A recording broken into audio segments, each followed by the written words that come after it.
ख्यातनाम कीर्तनकार शिवव्याख्याते सुसेन महाराज नाईकवाडे यांच्या प्रेरणेने आणि पुढाकारातून साकारलेला अनोखा उपक्रम फिरता जिजाऊ जन्मोत्सव दिनांक 8 जानेवारी ते 12 जानेवारी 2021 तालुका वडवणी जिल्हा बीड. नाचवणं हे छत्रपती शिवाजी महाराजांना नाचणं नाहीच. एकदा छत्रपती शिवाजी महाराज नाच गाणं बघायला बसले होते. व्यंकोजीराजे बसलेले आहेत, शिवाजी महाराज बसलेले आहेत. व्यंकोजीराजेंच्या मातोश्री आलेल्या आहेत, जिजाऊ मासाहेब तिथे आले आहेत. जिजाऊ मासाहेबांना भर सभेतून नाच गाण्याच्या भर सभेतून छत्रपती शिवाजी महाराजाला फरफडत ओढत नेला, हाताला धरून ओढत नेला. बाकीचे सांगायला नाही जिजाऊ मासाहेबाला, जिजाऊ मासाहेब काय करताय, हे शिवराजांना का ओढत नेताय? राजा आहे तो, राजाने राजाचे शोक केलेच पाहिजे. त्याने ते शोक केले पाहिजे. नाच गाणं बघणं हा त्यावेळेसच्या राजाचा शोक होता, त्याने तो केला पाहिजे. त्याच्या नशिबात ते शोक करायचे, त्याला राजा बनवायचं ना तुम्हाला, मग त्याला शोक करायला सुद्धा शिकवलं पाहिजे. जिजाऊ मासाहेबांचं उत्तर होतं, नाही, बाया नाचवणारा राजा नाही, बाया वाचवणारा राजा तयार झाला पाहिजे. आणि त्यांच्या जयंतीला हे घाणघाण गाणे. म्हणून मी पहिल्यांदा ही विनंती करेल की आता इथून पुढच्या जयंतीला जे जे पोरं नाचतेन ते शिवाजी महाराजांचे भक्त नाही, तर शिवाजी महाराजांची विटंबना करण्यासाठी अफजल खानाच्या अवलादी नाचत असतात, ते शिवभक्त असू शकत नाहीत. राजमाता जिजाऊंच्या चरणी सर्वप्रथम नतमस्तक होतो. आज स्वामी विवेकानंद आणि राजमाता जिजाऊंची जयंती आपण आपल्या या कॉलेजमध्ये साजरी करत आहोत.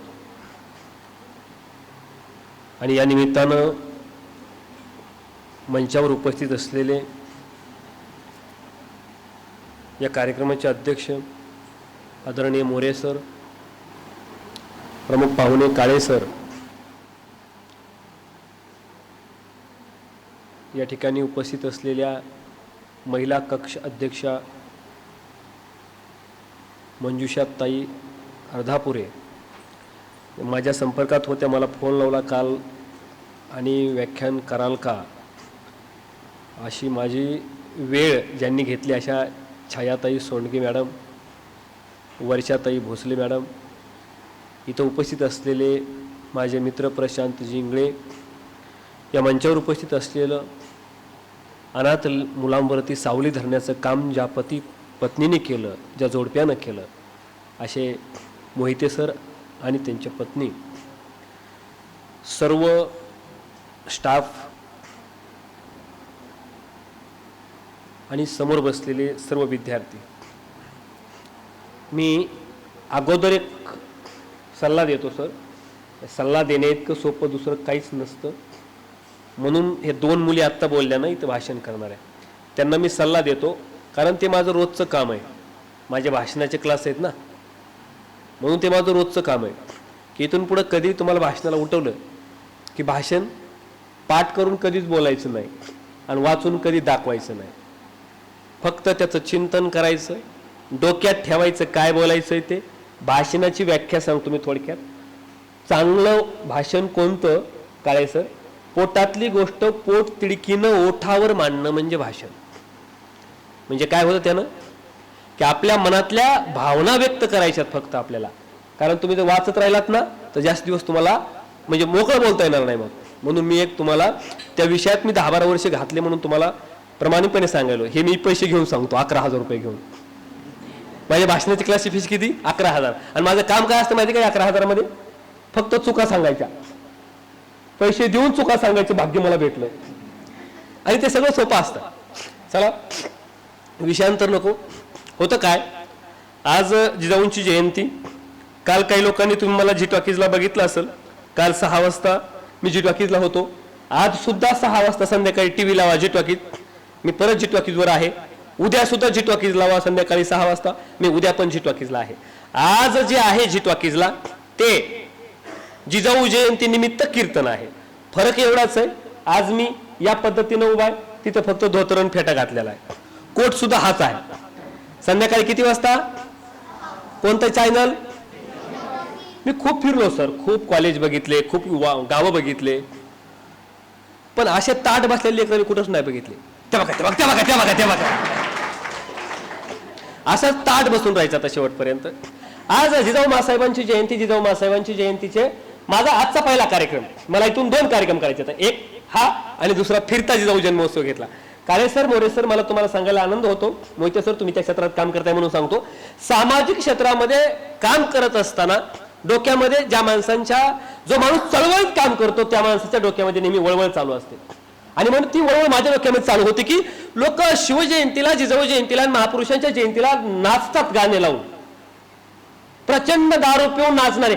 आपल्याच महापुरुषांची जयंती आणि आपल्याच पोरानं त्यांची केलेली जयंतीच्या नावाखाली विटंबना आपणच उघड्या डोळ्यानं पाहत असतो. जयंती असावी कशी? मी नेहमी सांगतो ना, नाचून करूच नका, जयंती करायची तर वाचून करा. ते विचार वाचायला लागा.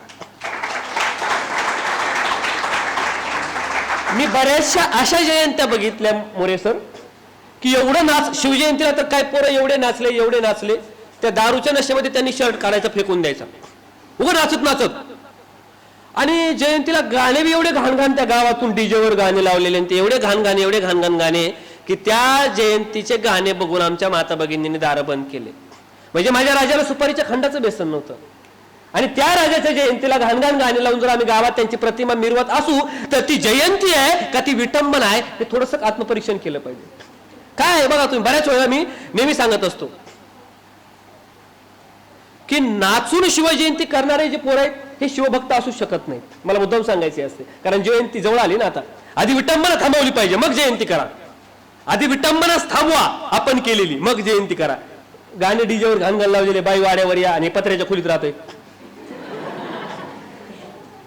मोरे सर, हे उघड्या डोळ्यानं बघितलंय काही गावामध्ये जाऊन. मग कीर्तनाला गेलो असं, मी व्याख्यानाला गेलो असं. जिजाऊ मासाहेबांचा एक विचार घ्या चला जयंतीच्या निमित्तानं. बाई नाचवणं हे छत्रपती शिवाजी महाराजांना, नाचणं नाहीच. एकदा छत्रपती शिवाजी महाराज नाच गाणं बघायला बसले होते. व्यंकोजीराजे बसलेले आहेत, शिवाजी महाराज बसलेले आहेत. व्यंकोजीराजेंच्या मातोश्री आलेल्या आहेत, जिजाऊ मासाहेब तिथे आले आहेत. जिजाऊ मासाहेबांना भर सभेतून, नाच गाण्याच्या भर सभेतून छत्रपती शिवाजी महाराजाला फरफडत ओढत नेला, हाताला धरून ओढत नेला. बाकीचे सांगायला लागले जिजाऊ मासाहेबाला, जिजाऊ मासाहेब काय करताय, हे शिवबाराजांना का ओढत नेताय? राजा आहे तो, राजानं राजाचे शाहीन शोक केलेच पाहिजे, त्याने ते शोक केले पाहिजे. नाच गाणं बघणं हा त्यावेळेसच्या राजाचा शोक होता, त्याने तो केला पाहिजे. त्याच्या नशिबात ते शोक करायचे, त्याला राजा बनवायचं ना तुम्हाला, मग त्याला शोक करायला सुद्धा शिकवलं पाहिजे. जिजाऊ मासाहेबांचं उत्तर होतं, नाही, बाया नाचवणारा राजा नाही, बाया वाचवणारा राजा तयार झाला पाहिजे. आणि त्यांच्या जयंतीला हे घाणघाण गाणे. म्हणून मी पहिल्यांदा ही विनंती करेल की आता इथून पुढच्या जयंतीला जे जे पोरं नाचतेन ते शिवाजी महाराजांचे भक्त नाही, तर शिवाजी महाराजांची विटंबना करण्यासाठी अफजल खानाच्या औलादी नाचत असतात, ते शिवभक्त असू शकत नाहीत. आता पुढे विषय घ्या. जिजाऊ जयंती, आज स्वामी विवेकानंदांची जयंती आहे. जिजाऊंनी त्यावेळेस किती कर्मकांड बघा. सतीप्रथा होती बघा, नंतर तुम्ही सतीप्रथा बंद केल्याची उदाहरणं तुम्ही इतिहासामध्ये वाचता, पण त्याच्याही अगोदर मासाबाई सती गेलेल्या नाहीत. जिजाऊ मासाहेबांच्या अगोदर मासाबाई सती गेल्या नव्हत्या, नंतर जिजाऊ मासाहेब सती गेल्या नाहीत. शहाजीराजांचं निधन झालं, जिजाऊ मासाहेब सती गेल्या नाही. म्हणजे किती लोंढ्याच्या विरोधात, किती परंपरेच्या विरोधात जिजाऊ मासाहेबांना काम करायचं होतं. आणि परंपरेच्या विरोधात काम करत असताना खूप मोठा त्रास सहन करावा लागतो, जे माझ्या सावित्री माईला तयार करावा लागला, सहन करावा लागला. जिजाऊंनी तेच केलं ना. काय केलं जिजाऊंनी काय केलं? झोपले होते त्यांना जागे केलं, जागे होते त्यांना उभं केलं, उभे होते त्यांना चालतं केलं, आणि चालणाऱ्याच्या खांद्यावरती स्वराज्याचं निशाण दिलं.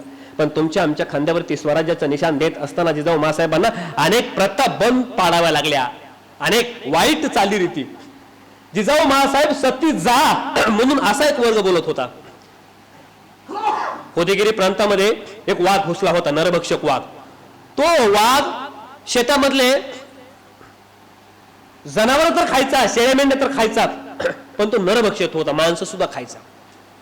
तो नरभक्षक वाघ घुसलाय आणि तो बाया बापड्यांना खातोय, लेकरांना खातोय, शेतात काम करणाऱ्या माणसांना खातोय. हे ज्या वेळेला छत्रपती शहाजीराजांना कळलं, शहाजीराजांनी आपल्या घोड्यावरती टाच मारली, मान मांडल्यानंतर घोड्याला टाच मारली आणि शहाजीराजे बोलले, चल रे सर्जा चल, या स्वराज्यात कुठला वाघ घुसलाय, त्या वाघाला मारण्यासाठी हा वाघ तयार आहे. घोड्याच्या हातात लगाम हातात घेतला, टाच मारली, घोडा निघाला. सुसाट वेगानं घोडा धावत होता. घोड्यांच्या टापांचा आवाज उमजवत होता. शहाजीराजे घोड्यांच्या पाठीवरती बसलेले आहेत, हातामध्ये लगाम घेतला आहे, हातात लगाम आहे, हातात नंगी तलवार आहे. घोडा सुसाट सुसाट सुसाट सुसाट वेगानं धावतोय. धावता धावता धावता धावता एक रानवेल आडवी आली. रानवेलीमध्ये घोड्यांचा पाय अटकल्याबरोबर छत्रपती शहाजीराजे एका बाजूला, घोडा एका बाजूला, पण पडत असताना डोक्यावर पडले, मानेचा कळस मोडला आणि शहाजीराजांचं निधन तिथं झालं. शहाजीराजांचं निधन झालं ही बातमी ज्यावेळेला जिजाऊ महासाहेबांना कळली, लगेच काही लोक जिजाऊ महासाहेबांकडे गेले आणि बोलायला लागले, जिजाऊ महासाहेब, शहाजीराजांचं निधन झालंय आणि आपल्या परंपरेनुसार आता तुम्हाला सती जाण्याची तयारी करावी लागेल. पांढरे वस्त्र आणून सुद्धा दिले. जिजाऊ महासाहेब, सती जाण्यासाठी हे वस्त्र परिधान करा आणि सती जाण्याची तयारी करा. जिजाऊ महासाहेबांच्या डोक्यामध्ये एक विचार लगेच आला, एवढी गडबड का, एवढी घाई का आम्हाला संपवण्याची, मला सुद्धा सती जाण्याची एवढी घाई का करतायत लोक. कधीच न गोंधळलेल्या जिजाऊ महासाहेब आज गोंधळल्या होत्या. जिजाऊ महासाहेब कधी गोंधळत नव्हत्या. खरं तर स्वराज्याचं हायकोर्ट एखादा निकाल कुठलाही जर जनतेला रयतेला आवडला नाही, शिवबाराजेंकडून दिलेला, बाल शिवाजीबाराजेंकडून दिलेला एखादा निर्णय जर जनतेला रयतेला आवडला नाही तर ते हायकोर्टात प्रकरण जायचं आणि ते हायकोर्ट होतं जिजाऊ महासाहेब. मग जिजाऊ महासाहेब त्याच्यावरती फेर विचार करायचा आणि मग निर्णय द्यायचा. म्हणजे कधीच गोंधळत नव्हत्या, पण आज गोंधळल्या का याचं कारण आहे, मी सती जाऊ का छत्रपती शिवाजी महाराजांच्या पाठीशी स्वराज्य उभा करण्यासाठी धीरोदात्तपणे खंबीरपणे त्याच्या पाठीशी उभा राहू म्हणून गोंधळल्या होत्या. गोंधळ फक्त एवढाच आहे, काय करू मी सती जायला पाहिजे परंपरेनुसार, मी या परंपरेनुसार सती जायला पाहिजे की शिवबाराजांच्या पाठीशी धीरोदात्तपणे उभा राहायला पाहिजे, काय करावं. काही माणसं येतात आणि जिजाऊ महासाहेबांना बोलतात, नाही नाही महासाहेब, सती जाऊ नका, तुम्ही स्वराज्य उभा करायचंय नवा आपल्याला, तुम्ही सती जाऊन चालणार नाही. नाही महासाहेब, तुम्ही सती जाऊन चालणार नाही असं म्हणणारी काही माणसं होती. आणि काही लोक यायचे, वस्त्र हातात आणून द्यायचे आणि बोलायचे, परंपरेनुसार तुम्हाला सती जावं लागेल. जिजाऊ महासाहेब, सती जाण्याची तयारी करा, वेळ होतोय, सती जाण्याची तयारी करा. एकीकडे काही लोक सांगतात, जिजाऊ महासाहेब तुम्ही राहिल्या पाहिजे, शिवबाराजांच्या पाठीशी खंबीरपणे उभा राहिल्या पाहिजे. आणि एक वर्ग येतो आणि बोलतो, जिजाऊ महासाहेब तुम्ही परंपरा मोडू नका, तुम्ही सती गेल्या पाहिजे. मग गोंधळ जिजाऊ महासाहेब, काय करावं ते कळलं. स्वतः ते हातात वस्त्र घेतले, आपल्या महालामध्ये गेला, महालातून बंद केला. बंद केलेल्या महालामध्ये विचारपूर्वक विचार करत राहिल्या. अर्धा तास झालं, 1 तास झालं, 1.5 तास झालं. जिजाऊ महासाहेबांनी हॉल जो लावून घेतलेला होता, महाल जो लावून घेतलेला होता, काही केल्या महालाचे दरवाजे जिजाऊ महासाहेब उघडायलाच तयार नव्हत्या. बाहेरून कोणीतरी यायचं आणि जिजाऊ महासाहेबांना बोलायचं, महासाहेब दरवाजा उघडा, महासाहेब दरवाजा उघडा, जिजाऊ महासाहेब दरवाजा उघडा. जिजाऊ महासाहेबांनी दरवाजा उघडला नाही. काही वेळानंतर तर असं झालं, दरवाजा तर उघडलाच नाही, पण बघता बघता जिजाऊ महासाहेब मूर्छित पडल्या. विचार करता करता करता करता एवढा कहर झाला या गोष्टीचा की जिजाऊ महासाहेब मूर्छित पडल्या. बाहेरून किती लोक आवाज देत आहेत, दरवाजावरती थाप मारतायत. जिजाऊ महासाहेबांच्या कानापर्यंत आणि कानाच्या पटलापर्यंत ती हाक ऐकायलाच येत नव्हती, कारण जिजाऊ महासाहेब महालाचा दरवाजा आतून बंद केलाय आणि बेशुद्ध अवस्थेमध्ये पडलेले आहेत. कोणीतरी येतं दरवाजापाशी बोलतं, जिजाऊ महासाहेब दरवाजा उघडा. पुतळाबाई आल्या, बोलल्या, महासाहेब उघडा ना, उघडा दरवाजा, महासाहेब दरवाजा उघडा. कुठली हाक जिजाऊ महासाहेबांच्या कानापर्यंत जातच नव्हती, कारण मूर्छित पडलेल्या होत्या, बेशुद्ध पडलेल्या होत्या. ही बातमी संभाजीराजांना कळली. पुतळाबाईंनी संभाजीराजांना सांगितलं, बाळ संभाजी, आऊसाहेब सती जात आहेत म्हणजे थोरल्या आबासाहेबांकडे जात आहेत, तुम्ही द्याल हात, तुमचे हात त्यांच्या कानापर्यंत जाईल. कारण 2 वर्षाचे असताना बाळ संभाजीराजांचं निधन झालं, 2 वर्षाचा बाळ होता. आणि तेव्हापासून जिजाऊ महासाहेबांना आईचं प्रेम बाळ संभाजीला लावलं होतं आणि निश्चित विश्वास होता की या लेकराची हाक जर जिजाऊ महासाहेबांपर्यंत गेल्याशिवाय राहणार नाही. जर हे लेकरू बोललं, जर बाळ संभाजीराजांनी हाक दिली तर जिजाऊ महासाहेब महालाचा दरवाजा उघडतील, ही खात्री होती पुतळाबाईंना सुद्धा. संभाजीराजाला तयार करण्यात आलं. संभाजीराजे आपल्या चिमुकल्या पावलाने त्या महालाकडे यायला लागले, महालाच्या दिशेने यायला लागले, पुढे आले. दरवाजावरती आपल्या चिमुकल्या हाताने संभाजीराजांनी थाप टाकली. मासाहेब, बाळ संभाजीराजांचा आवाज आहे, मासाहेब. पुन्हा बाळ संभाजीराजे आपल्या चिमुकल्या हाताने दरवाजावरती थाप मारतायत महालाच्या आणि पुन्हा बोलतायत, मासाहेब, मी बाळ संभाजी बोलतोय. कुठलीच हाक कानावर येत नव्हती. पुन्हा बाळराजे गरजले. या महाराष्ट्राचा छावा हा मराठ्यांचा छावा गरजला. जिजाऊ माँसाहेब, मी बाळ संभाजी बोलतोय. जर का तुम्ही दरवाजा उघडला नाही, आऊसाहेब जर का तुम्ही दरवाजा उघडला नाही, तर याच दरवाजावरती मी माझं डोकं आपटून मी सुद्धा गतप्राण होतो आणि थोरल्या आबासाहेबांकडे जातो. काय करायचंय माँसाहेब तुम्ही ठरवा. मी सुद्धा गतप्राण होतो. याच दरवाजावरती माझं डोकं आपटून मी सुद्धा थोरल्या आबासाहेबांकडे जातो. ही हाक ज्या वेळा जिजाऊ माँसाहेबांच्या कानावरती गेली, ताटकन मूर्छितनं जाग्या झाल्या. बेशुद्ध अवस्थेतून ताटकन जाग्या झाल्या, उठून उभा राहिल्या. आवाज पुन्हा घुमायला लागला. माँसाहेब दरवाजा उघडताय की आम्ही आमचा प्राण द्यावा याच दरवाजावर. जिजाऊ माँसाहेबांच्या कानावरती तो आवाज आला. ताटकन उठल्या, दरवाजाच्या दिशेने गेल्या. दरवाजा उघडला, महालाचा दरवाजा उघडला आणि बघतात तर काय, बाळ संभाजीराजे आपल्या चिमुकल्या हाताने दरवाजावरती थाप मारत होते. 2 डोळ्यामध्ये पाणी होतं. आजोबांचं निधन झालेलं पाणी या डोळ्यामध्ये, आणि परत आजी आम्हाला सोडून जाणार आहे सतीप्रत्येमुळं, याचंही दुःख दोन्ही डोळ्यामध्ये. जिजाऊ माँसाहेबांनी बघितलं, बाळराजे जोरजोराने रडत होते, ओरडत होते, माँसाहेब माँसाहेब. जिजाऊ माँसाहेबांनी जवळ घेतलं, डोक्यावरनं हात फिरवला आणि चिमुकल्या बाळ संभाजीराजानं जिजाऊ माँसाहेबाला सांगितलं, माँसाहेब तुम्ही सती जाणार हे आम्ही ऐकलं. माँसाहेब माँसाहेब थोरले आबासाहेब आम्हाला सोडून गेले आणि तुम्ही सुद्धा सती जाणार म्हणजे आम्हासनी सोडून जाणार. माँसाहेब आम्हाला सोडून जाणार याचं दुःख नाही माँसाहेब. आम्हाला सोडून तर आमची आई मी 2 वर्षाची असताना गेली, पण अजूनही मी लहान असताना आमच्या माँसाहेबांनी आम्हाला सोडून जावं याचंही वाईट वाटत नाही माँसाहेब. पण तुम्ही म्हणालात ना, उभ्या स्वराज्याच्या पाठीशी मी खंबीरपणे धीरोदात्तपणे उभा राहणार आहे. मग आमच्या आबासाहेबांच्या पाठीशी कोण उभा राहणार आहे? कोण स्वराज्य उभा करणार आहे? हा सवाल ज्यावेळेला जिजाऊ माँसाहेबांना विचारण्यात आला, माँसाहेब गोंधळलेल्या जिजाऊ माँसाहेबांना आपला निर्णय बदलला आणि सांगितलं, बाळराजे मी सती जाणार नाही, सती गेल्याच नाही. बाळ संभाजीराजेंची एक अर्थहाक इथली सती प्रथा बंद करून गेले. याच्यानंतर स्वराज्यामध्ये ज्या ज्या स्त्रिया झाल्या त्या सती गेल्या.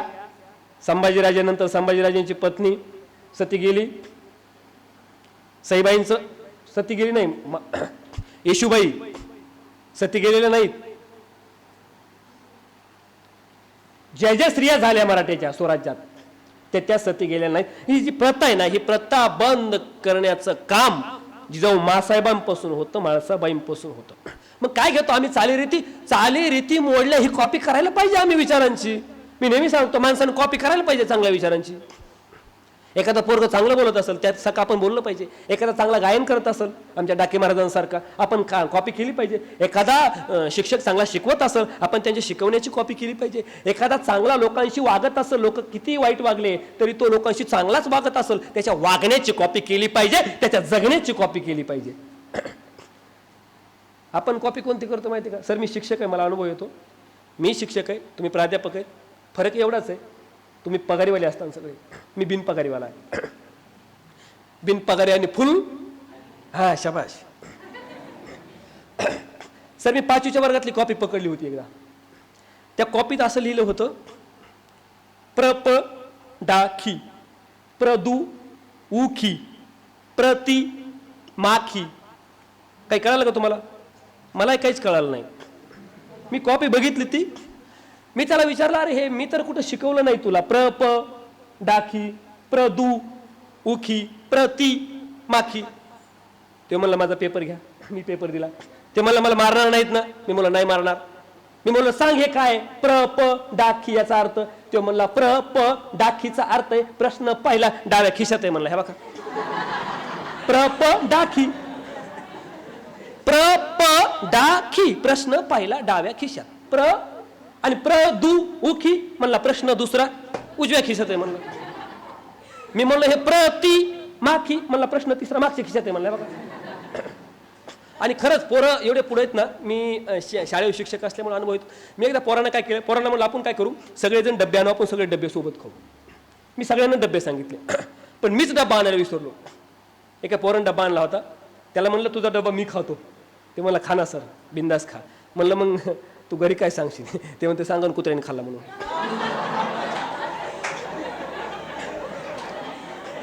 मागच्या पिढीपेक्षा काळे सर पुढची पिढी, मी नेहमी सांगतो, मागच्या पिढीपेक्षा पुढची पिढी ही 20% हुशार असते बरं का. तुम्हाला अनुभव बघायचा असेल ना, तुमचा मोबाईल तुमच्या लेकराकडे द्यायचा. तुम्हाला जे फंक्शन माहित नाही त्याला सगळं माहिती आहे, खोलून फिट करता येते. मागच्या पिढीपेक्षा पुढची पिढी 20% हुशार आहे, पण त्याला धाडस शिकवलं पाहिजे बरं का.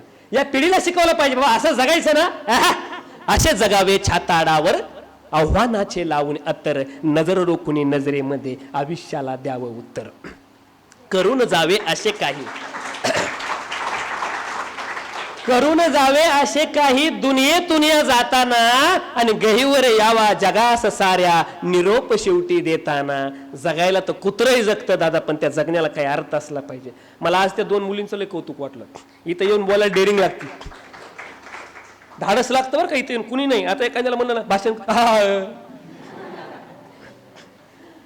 इथं येऊन बोलायला धाडस लागतं, आणि त्या 2 मुलींनी धाडस दाखवलंय. खरं सांगू का, तुम्ही ज्या 2 जणी बोललात ना, तेवढं मला शाळेत असताना बोलता येत नव्हतं, कॉलेजला सुद्धा बोलता येत. मी DED ला गेलो, गंगाखेड तालुक्यात मोरेसर मी DED केलं. मुद्दाम सांगायला बोलणं किती महत्वाचं आहे. संभाजीराजाला वयाच्या 8व्या वर्षी 9 भाषा येत होत्या, आणि बोलण्यात एवढे पटाईत. एकदा मिर्झाराजा जयसिंग तळ झाल्यानंतर बसले होते ते सोंगट्याचा खेळ खेळायला, आणि मिर्झाराजा जयसिंग बोलले, राजाजी पहिली चाल तुम्ही खेळा. संभाजीराजे म्हणले मला तुमच्यासोबत खेळायचंच नाही. का? चातुर्य, वाक्चातुर्य बघा, वक्तृत्व कसं होतं संभाजीराजांचं. संभाजीराजे बोलले मला तुमच्यासोबत खेळायचंच नाही. मिर्झाराजा जयसिंग बोलले का बरं? हरण्याची भीती वाटते. संभाजीराजे बोलले नाही, माझं वर्ष 8-9 वर्षे, मला मी हरण्याची भीती वाटत नाही. 8-9 वर्षाच्या माझ्याकडून जर तुम्ही हरले गेलात तर लोक तुम्हाला काय म्हणतील याची भीती वाटते. संभाषण चातुर्य बघा मॅडम, संभाषण चातुर्य. याच्यानंतर मिर्झाराजे बोलले नाही आम्हाला काय वाटत नाही त्याचं, तुम्ही खेळा. खेळ खेळ असतो, यात कोणी लहान नसतो, यात कोणी मोठा नसतो. तुम्ही खेळायला लागा, आणि पहिली चाल तुमच्याकडूनच करा. संभाजीराजांचं दुसरं उत्तर आहे तसंच होतं, नाही जी हम तो मराठे हैं, मराठे अपनी ओर से किसी पे चाल किया नहीं करते. उत्तर होतं संभाजीराजांचं. पागल झालं ते. 8-9 वर्षाचं पोरग बोलत होतं. हे डेअरिंग लागते दादा बोलायला. म्हणून म्हणतो त्या 2 मुली बोलल्या धाडस लागतं. मला तेवढं बोलता येत नव्हतं. माझा नंबर कुठं लागला DED ला, त्या गंगाखेड तालुक्यात राणी सावरगाव नावाचं गाव आहे. काही लोकांना माहिती, तिकडे कोणी आहे का? तिकडे नंबर लागला, आणि तेव्हा DED ला बरेच दिवस होते हो सर. DED ला खूप छान दिवस होते. म्हणजे DED ला एवढे भारी दिवस होते मॅडम की DED ला पोरग नुसतं लागलं, पाहुण्या रावळ्याचे फोन यायचे लगेच, तुमचा मुलगा DED ला लागलाय जणू. आता जर पोरग DED चा असेल तर मोडतं, जमल्याला मोडतं नका म्हणते DED वाल्याला. आणि मग तसे फोन मला पण यायला लागले. DED ला गेलो मी, फर्स्ट इयरला गेलो. फर्स्ट इयर नंतर मायक्रो टीचिंगला मला बोलता येत नव्हतं. मुद्दाम बोलण्यावर बोलतो मी, मला बोलता येत नव्हतं मायक्रो टीचिंग, धाडस नव्हतं माझं बोलायचं. कसं तरी पहिल्या वर्ष काढलं सर मी. दुसऱ्या वर्षाला मी सेकंड इयरला गेलो, आणि मला फोन जरा जास्तच यायला लागले. माझ्या वडिलाचा फोन मला आला, म्हणले गावाकडे ये, तुला मुलगी बघायला यायचंय. मी मित्राला सांगितलं की मला गावाकडे बोलवते, जाऊ का? आपण मुलगी बघायला जाताना जास्त सल्ले कोणाचे घेतो? मी करू का म्हणलं गावाकडली मुलगी? येडायस का म्हणलं. कोण म्हणलं? माझा मित्र. म्हणलं काय झालं? ते मला गावाकडली पोरगी करीत असतात का? मी म्हणलं मग? म्हणला तू पोरगी DED चीच कर म्हणला. माझ्या पाहुण्यातली फर्स्ट इयरला एक पोरगी म्हणला, ती मुलगी मी तुझ्यासाठी पाहिली आहे. मी म्हणलो जमन का? जमन का काय म्हणला, काय गावाकडल्या पोरी करतो? अरे दोघाचा पगार, तिचा 70,000 तुझा 70,000, 1.5 लाखाच्या पुढे जाशील. आता 80-80, 90,000 पगारी झाल्यात लोकायला. 1.5 लाखाच्या पुढे पगार होईल तुला. मी लगेच माझं चित्रच बदललं सगळं. उघड्या डोळ्यानं स्वप्न बघायला लागलो मी उघड्या डोळ्यानं स्वप्न असं बघत होतो. मी नोकरीला बी लागलो, मी 4 व्हीलर बी घेतली, आम्ही दोघं एकाच शाळेवर नोकरी करायला लागलो. मी गाडी चालवते, ती बाजूला बसलीये. मग मी सांगितलं वडिलांना, म्हणलं गावाकडली नको मुलगी, मी इकडली मुलगी करणार आहे, मला DED चीच पोरगी करायची. वडिलांनी ऐकलं, ठीक आहे म्हणले, तुझी इच्छा आहे. मग आमचा मुलगी बघायला जायचा कार्यक्रम ठरला. त्याला म्हणलं मुलगी आहे व्यवस्थित दिसायला? ते म्हणलं तुझ्यापेक्षा सुंदर आहे. मी तयार झालो. मग आता त्यावेळेला मोटरसायकल नव्हती माझ्याकडे, मी दुसऱ्याची उष्णी मोटरसायकल घेतली. त्यात काही पेट्रोल टाकलं, काही राखेल टाकलं. DS होंडाची गाडी होती. आम्ही गाडी अशी काढली, आम्ही 3 जण बसलो होतो. मीच बारीक होतो, सगळे मोठेची मोठे होते. मी सगळ्याच्या मध्ये बसलो, म्हणजे नवरदेव दिसनाच गेला मध्ये. आणि मागं बसल्यावर नंतर माझा एक दुसरा चांगला मित्र आला. तो चांगला जीवाला जीव देणार. मला कुठं निघाला तर म्हणलं पोरगी बघायला चाललोय. म्हणलं मला सोडून होईल का ऍडजस्ट? ते पुढं गाडी चालवणार म्हणते होतंय, ते सर्कल टाकीवर. ते पार टाकीवर गेलं. आता मी आधीच लहान, हे तिघही मोठे. मी ते टाकीवर गेलो, ते अधिक उंच झालं, मी खड्ड्यात गेलो. आणि पुन्हा मागचंही म्हणताय पुढचंही म्हणताय तुला कसं कम्फर्टेबल. आता काय कम्फर्टेबल वाटतंय का? ते मला म्हणतो कम्फर्टेबल वाटतंय का? मला 4 जण बसलो, आता काय? मला चांगलं आठवतं, गाडी त्या मुलीच्या दारात जाईपर्यंत 4-5 बाऱ्या बंद पडली होती. कसं तरी मुलीच्या दारात गाडी गेली. आणि वाटाने जाताना एक माझा मित्र चांगला बोलत होता. त्याला म्हणलं तू बायोडाटा विचारून घे मुलीचा चांगला, जरा जास्त वेळ विचार म्हणलं, म्हणजे मुलगी व्यवस्थित पाहण्यात येईल. ते म्हणलं त्याची काळजी तू करू नको, पण तू सुद्धा बोललं पाहिजे. मी म्हणलं हा. मी आपण बोलतच नाही म्हणलं, तुम्हाला माहित नाही का आपण कुठंच बोलत नाही म्हणलं. ते मला कुठंच नाही बोलला तरी चालेल, पण मुलगी बघायची तुला बोलावं लागेल. म्हणलं मग एक काम कर, मला काहीतरी एखादं वाक्य दे, सोपं वाक्य. त्याने मला एक सोपं वाक्य दिलं. तू एवढंच विचार म्हणला, शिक्षण झालंय का? म्हणलं फर्स्ट इयरला आहे किती, आपल्याला माहिती आहे ना. म्हणलं का विचारायचं? तेव्हा म्हणला विचार फक्त, शिक्षण झालं का? सोपं वाक्य. मी ते वाक्य पाठच केलं. शिक्षण झालं का, शिक्षण झालं का, शिक्षण झालं का, शिक्षण झालं का. मुलीच्या दारात गेलो, गाडी बाजूला उभी केली, आम्ही मध्ये प्रवेश केला. मध्ये प्रवेश केल्यानंतर त्या मित्रानं व्यवस्थित विचारून घेतलं. ते मुली बघा गेल्या, ते पंचपाळा वगैरे असतं ना, तांब्या ते पंचा मुलगी बघा गेलं असतो ना, माहिती आहे का तुम्हाला? मग हे सगळं ठेवलं, मुलगी अशी पुढे बसली. आणि पुढे बसल्यानंतर मला काय विचारायचं होतं, तुमचं शिक्षण झालं का? आता आम्ही पुढे गेलो, बाकीच्या माझ्या मित्रांना सगळं व्यवस्थित विचारून घेतलं. मी बोलायचं होतं तुमचं शिक्षण झालं का. मी ते पाठच केलं. मी म्हणलो तुमचं शिक्षण झालं का, तुमचं शिक्षण झालं का, तुमचं शिक्षण झालं का. पण ते पंचपाळ तांब्या ती मुलगी बघितली ना, माझं विसरूनच गेलं ते. आणि मी चुकून विचारलं तुमचं लग्न झालं का.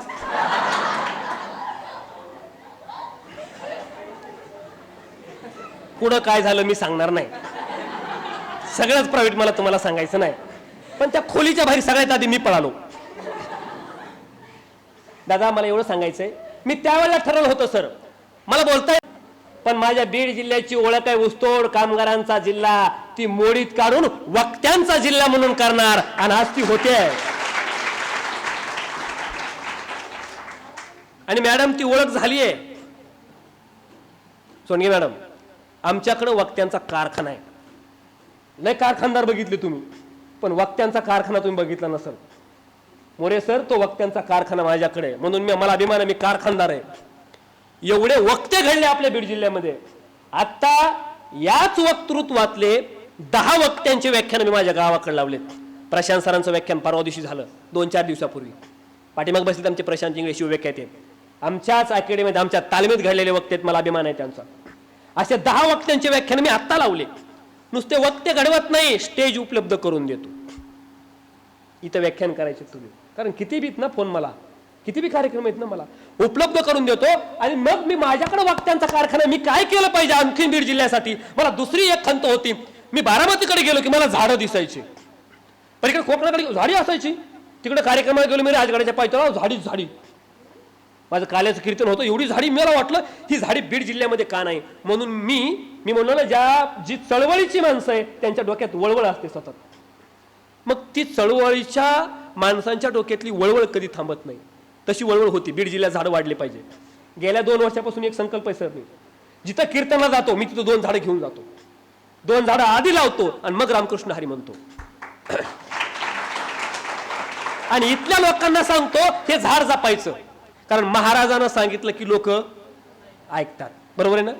मग ही मेक ओळखली मी, म्हणलं मग आपलं ऐकतात ना लोक, मग मी हा प्रयोग माझ्या गावात केला आणि गेल्या वर्षी माझ्या गावात शिवजयंती 200 झाडं, परस्पर उंचीचं झाड, मोठे मोठे 200 झाडं लावले. 200 झाडं लावून शिवजयंती केली, डीजे मुक्त शिवजयंती. शांताबाई नाही ना, वाड्यावर नाही ना, काहीच नाही, डीजे मुक्त शिवजयंती. 200 झाडं लावून मॅडम त्यातले 190 झाडं जगले. मग मला काही बाकीच्या गावातले पोरं भेटले, आमचे मित्र, म्हणजे तुमच्या गावात केलं तुम्ही, आमच्या गावात ऐकत नाहीत लोक, जरा आमच्या गावात करा की. मग असे काही लोक मी निवडले. मग यावर्षी 5 गावं निवडले. मला शिवजयंतीला वेळ नसतो, त्यांना सांगितलं आपण जिजाऊ जयंती घेऊ. मग जिजाऊ जयंती मी अशा पद्धतीने घेतली. भारतातला हा पहिला प्रयोग आहे. प्रत्येक गावात 100 झाडं लावायचे आणि प्रत्येक गावात 2 वक्ते पाठवून द्यायचे. माझ्याकडे आलेले वक्ते माझ्याकडून मानधन घेत. मग मी वक्त्यांना असं सांगितलं मानधन घेणार, आमच्या प्रशांत सरांनी यांनी सांगितलं 1 रुपया मानधन आम्ही घेणार नाहीत, वक्ते मी पाठवून देतो. 100 झाडं लावायचे. एका गावात 2 व्याख्यान होणार, दुसऱ्या गावात दुसरं, तिसऱ्या गावात तिसरं, असं 8 तारखेपासून चालू आहे. त्याचा समारोप फिरत्या जिजाऊ जन्मोत्सवाचा. हा झाला फिरता जिजाऊ. तुम्ही फिरता नारळी सप्ताह ऐकलंय? फिरता जिजाऊ जन्मोत्सव, वृक्ष लागवड करून तुम्ही कुठंच ही संकल्पना ऐकली नाही. आम्ही हा घेतला आणि त्याचा समारोप आज माझ्या गावात आहे. फिरत्या जिजाऊ जन्मोत्सव समारोप आज माझ्या गावात आहे. परत इथं झाडं लावायचे, परत तिथं संध्याकाळचं मला तिथं तयारी करावं लागेल. परत एक आमच्या फाट्यावर एक कार्यक्रम आहे, तिथं बोलायचंय. मी सकाळी रिकामी होतो, सकाळी रिकामा होतो मी. मॅडमचा फोन आला, तुम्ही याल का, कार्यक्रम करणार का? आणि मग मॅडमचं दुसरं एक वाक्य होतं, पाकिट किती? मॅडम मी विनाअनुदानित शिक्षक आहे, त्यामुळे मी जास्त पैशाला हापापलेलो नाही, तुम्ही द्याल ते मी आनंदाने घेईल. हे शब्द मी मॅडमला बोललो. कारण एक सांगू, वक्तृत्व ही देणगी मिळाली, या देणगीचा पुरेपूर उपयोग करता आला पाहिजे. नुसतं पळणं, पाकिट घेणं, लुटणं हे माझ्या तत्वात नाही. त्यातला काहीतरी खर्च मी या माध्यमातून करतो. म्हणून तुम्ही सुद्धा जिजाऊ जयंती असेल, शिवजयंती असेल, ही दारू पिऊन नाचून अगोदर जिथं करतात ती बंद करा. सगळ्यात मोठं पुण्य तुम्हाला ते. आधी ते बंद करणं, साजऱ्या करणं ही पुढची स्टेप झाली. आधी विटंबना थांबवा आणि मग जयंत्या साजऱ्या करायला लागा. आता बघा किती मी एक क्लिप गाजली बघा माझी. सुपारीच्या खंडाचं व्यसन नव्हतं माझ्या राजाला. काही लोकांपर्यंत कीर्तनाची क्लिप आली असेल, अरे सुपारीच्या खंडाचं व्यसन नव्हतं माझ्या राजाला आणि त्या जयंतीला आपण दारू पिऊन नाचतो, लाज नाही वाटत आपल्याला. ही क्लिप महाराष्ट्रभर गेली. त्याचा थोडाफार त्रासही झाला मला, कारण वेशनी लोक काय करते सांगता येत नाही. हा गावगाव जाऊन हे बोलाय सर, प्रखड बोलणं थोडं अवघड असतं बरं का. तुम्हाला गोड गोड बोलून निघून जाणं सोपं आहे, पण प्रखड बोलणं, खरं बोलण्यावर सख्खी आईला बी येतो राग. हा ते अवघड असतं थोडंसं. आणि मी काय बोलतो, मी व्यसनावर बोलतो सर. एवढी व्यसना दिसतं पहा, शिवभक्त म्हणून घरानं कधीच तोंडात गुटकान मावा ठेवायचा नाही, तो खरा शिवभक्त. आयुष्यात कधी दारूच्या बॉटलला हातही लावायचा नाही, तो खरा शिवभक्त. आयुष्यात आपल्या आई वडिलांना आपल्यापासून दूर कधी लोटायचा नाही, तो खरा शिवभक्त. आयुष्यात तंबाखूच्या पुडीला कधी हात लावायचा नाही, तो खरा शिवभक्त.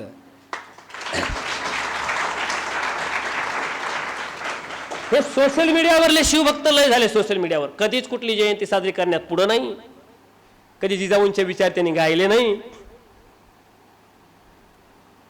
आमच्याकडे तंबाखू खात होतं पोरग असं रस्त्यानंच. मी त्याला म्हणलं तंबाखू खायलास कळत नाही का? ते म्हणतं ते शहाणपणा तिकडे स्टेजवर करायचं म्हणला. मी बापाला भेट नाही म्हणलं. माया महाराज आपल्याला सांगायचं नाही, मी माझ्या बापाला बी भेट नाही. मला खरं तर बापाला भेट नाही, मला भेट नाही. म्हणलं खरं तर बापाला भेट नाही तू? म्हणलं नाही. खरं त्याचा बापा आला पुढून. बापा आला की यांना असे हात लपवले. तंबाखू खात होता ना, यांना असे हात मागं लपवले. बाप निघून गेला. आम्ही त्याला बोललो तू बापाला भेट नाही म्हणला आणि मग हात का म्हणून मागे केले? ते म्हणला याच्यातली अर्धी ते घेतोय म्हणला म्हणून मागे केले. म्हणजे आपण म्हणतो ना राजा शिवबा जन्माला यायला पाहिजे, जिजाऊ जन्माला यायला पाहिजे. दादा आपल्याकडून शिकत बरं का मॅडम, हे लेकरू आपल्याकडून शिकत. कोण शिकवतं? लेकरू आईबापाकडून शिकत आणि याचं खापर शिक्षकावर फोडलं जातं. बरोबर आहे का? कसं सांगू का? कसं सांगू का? जर तुमच्या लेकरानं शिवी दिली तर आमची आई लगेच घरातून बोलते हे शिकवलं का तुझ्या मास्तरानं? आहे का नाही? हे भोगत आपण. पोरगाने कुठली वाईट गोष्ट केली की ती आमच्याकडे येते, हे शिकवलं का तुझ्या मास्तरानं? मग पोरं खरं सांगा, गुटखा खायला आम्ही शिकवतो का? तंबाखू खायला आम्ही शिकवतो का? दारू प्यायला आम्ही शिकवतो का? शिव्या द्यायला आम्ही शिकवतो का? का तुमच्याकडे आहे एखादी अशी शाळा, पहिला तास शिव्या देण्याचा, दुसरा तास मोगमी शिव्या देण्याचा, तिसरा तास बापाव शिव्या देण्याचा? हे आल्या कुठून? हे आल्या ह्या बिनभिंतीच्या शाळेतून. कारण बिनभिंतीची इथली शाळा, लाखो इथले गुरु. हे लाख गुरु आहेत ना, या लाख गुरु कोण? म्हणून मी नेहमी सांगत असतो, आपल्या पोराला नोकरीला नाही लागलं तरी चालत, त्याला चांगलं जगायला शिका. मी मगाशी सांगितलं ना, असे जगावे छाताडावर आव्हानाचे लावून अत्तर, नजर रोखुनी नजरेमध्ये आयुष्याला द्यावं उत्तर, करून जावे असे काही दुनियेतून जाताना, गहीवर यावा जगास साऱ्या निरोप शिवटी देताना. पण त्यासाठी तुम्ही खंबीर असलं पाहिजे. एक सांगू का तुम्हाला, शिवबाराजेच का जिजाऊंच्या पोटी जन्माला आले, जिजाऊंनी त्यांना शिवबाराजांना राजा बनवलं, ही संकल्पना राजा बनवण्याची जिजाऊ मासाहेबांची. म्हणून तर प्रतापचंद्र लेखे व विष्णुर विश्ववंदिता शाळे शिवण शिवशेषा मुद्रा भद्राय राजते, ही प्रतिपदा म्हणजे ही संकल्पना, हे राज्य व्हावं ही तो श्रींची इच्छा. ही संकल्पना ही छत्रपती शिवाजी महाराज दिलेली प्रतिपदा आहे. प्रतिपदेच्या चंद्राच्या कोरीप्रमाणे हे राज्य वाढत जावं, वाढत जावं, वाढत जावं आणि ते लोकांच्या कल्याणासाठी असावं, ही संकल्पना जिजाऊ मासाहेबांची. आपली आधी संकल्पना असली पाहिजे, माझ्या मुलाला बनवायचंय काय, आणि मुलाची सुद्धा आधी जिद्द असली, मला करायचे काय. रस्ता असला पाहिजे नीट. आपला रस्ताच नीट नसतो, मग आपलं होतं काय माहिती काय, उगा आपलं शिकायचं म्हणून शिकायचं, वाचायचंय म्हणून वाचायचं, डोकल्या खात ते पुस्तक तोंडावर तीनदा पडतंय, बळच नाही करायचे. कुठलंच काम बळच करायचं नाही, उत्साहानं. आमच्या गावात एक पोरगा असं झोपलं होतं निवांत मारुतीच्या मंदिरावर. माझं कालच कीर्तन झालं. मी म्हणलो, यार एवढा निवांत झोपला असतो का, झोपायचं वय आहे का, हे का झोपायचं वय आहे का? ते मला मग काय करायचं म्हणलं, अरे मस्त शाळेत जाय. मी लय लेकरं बघितले, पण असे ताट बसले लेकरं मी कुठं नाही बघितले. बघा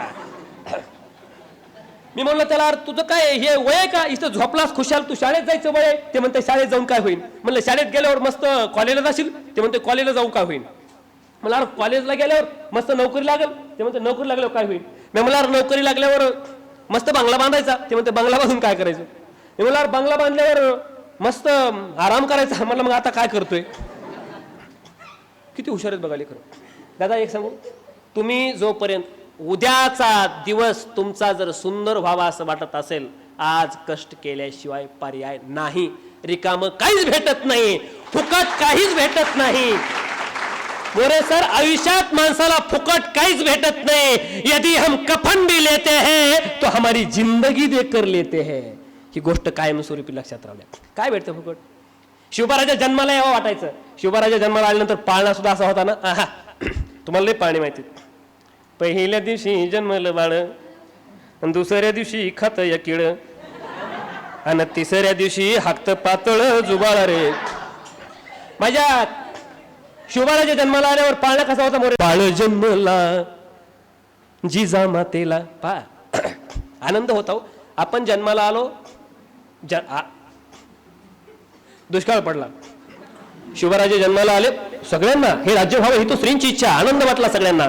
परशुरामचंद्र जन्माला आले, गुढे उभारल्या लोकांनी. आता नीट लक्ष द्या, आनंद कसा साजरा केला महिलांनी जात्यावर सुद्धा.